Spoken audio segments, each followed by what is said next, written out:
Cultural intelligence for me is to understand and to respect others.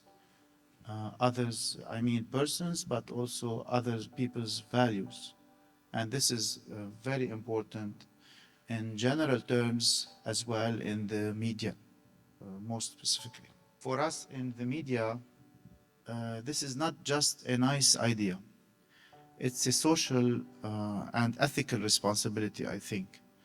So for Lebanon, as you know, because it's a place where you have diversity and pluralism, so it's a problematic issue.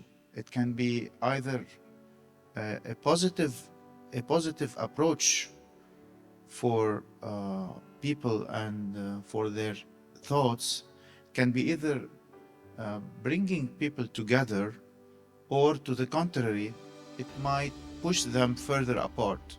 So this is very problematic.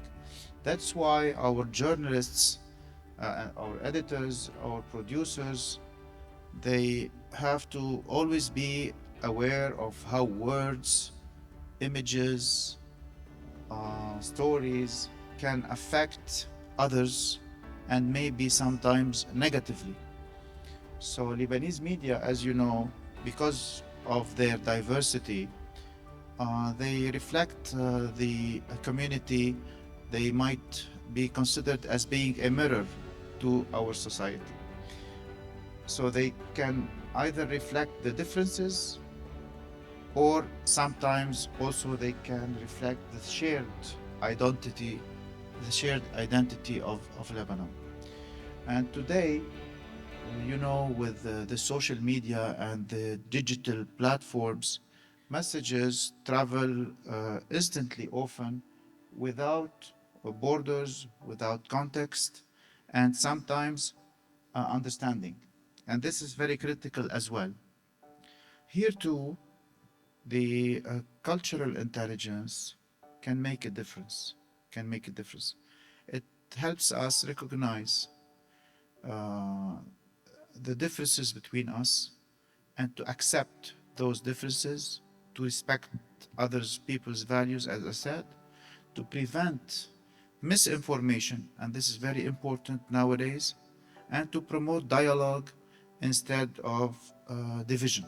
We in the Ministry of Information, we see this as as an integral part of our mission, to support responsible media, to fight disinformation, to encourage training, to promote programs that aim at bringing people all together instead of only recognizing or enlightening the differences as a negative impact. The medias in Lebanon are well diversified.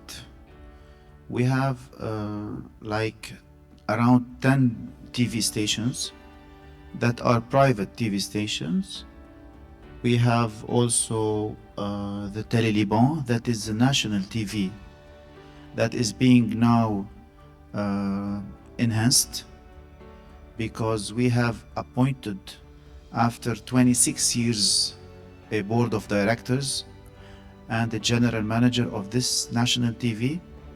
This never happened, although other previous ministers have tried to appoint such board, because you know, in Lebanon everything is difficult because of the political process, because of the communitarian diversity, but also because of external circumstances that affect all the country. This is an approach on media tools in Lebanon, in addition to newspapers, of course, and a lot of websites and digital platforms that are numbered in thousands of tools and digital platforms. I can say that Lebanon is almost the unique Arab country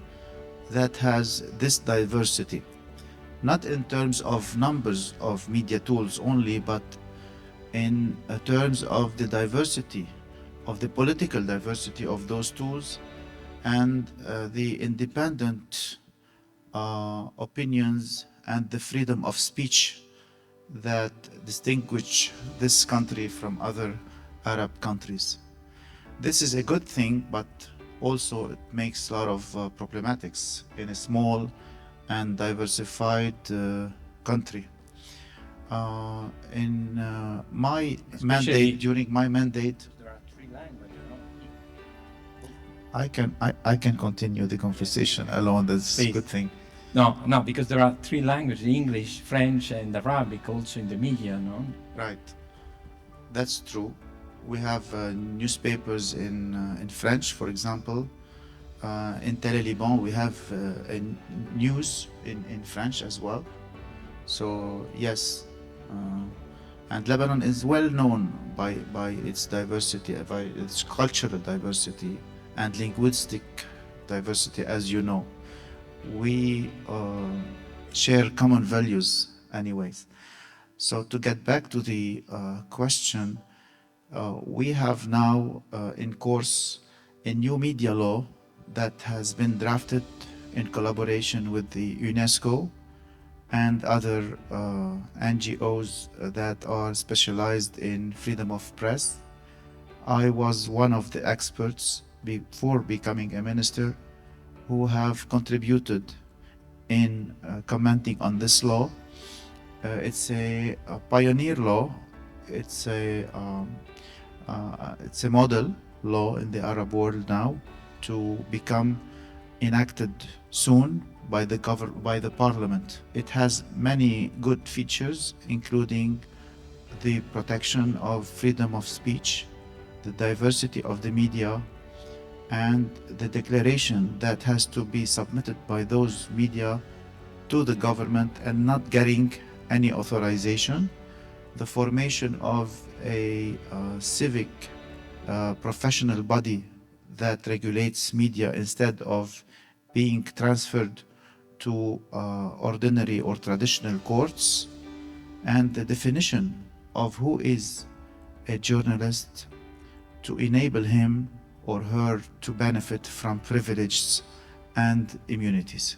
Not everything that has been said in the media is accurate about Lebanon, because they mostly focus on the negative side. And this is maybe sometimes normal, and maybe sometimes this is done in purpose. Because when there's something wrong, when there's something negative, where there's an explosion or an attack, let's say from Israel in the south, for example, they only highlight on this news. While you can see that the country as a whole, and although the Israeli occupation of some of the Lebanese territories and the permanent attacks of Israel, especially in the south of Lebanon, the country as a whole is a stable country.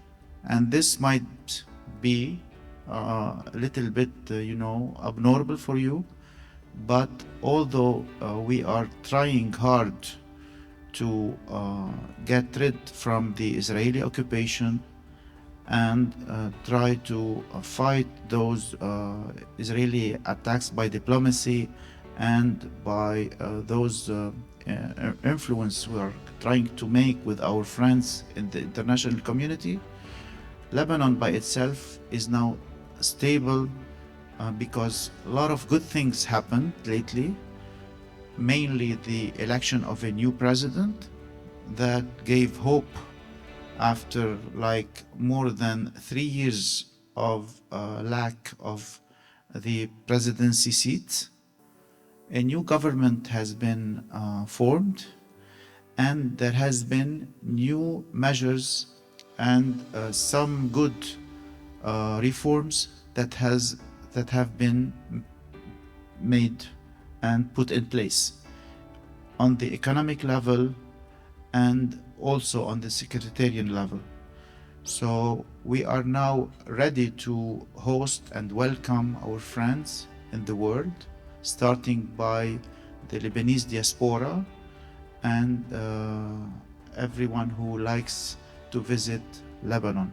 Lebanon is becoming now a good place to visit, although we have a lot of things to do ahead, but we have, let's say, made reforms, starting the airport, the roads, the existence of the Lebanese army on the borders, the deployment of the Lebanese army in the south of Lebanon, although those difficulties I have raised, and a lot of banking and economic reforms that are being in place now after the financial crisis.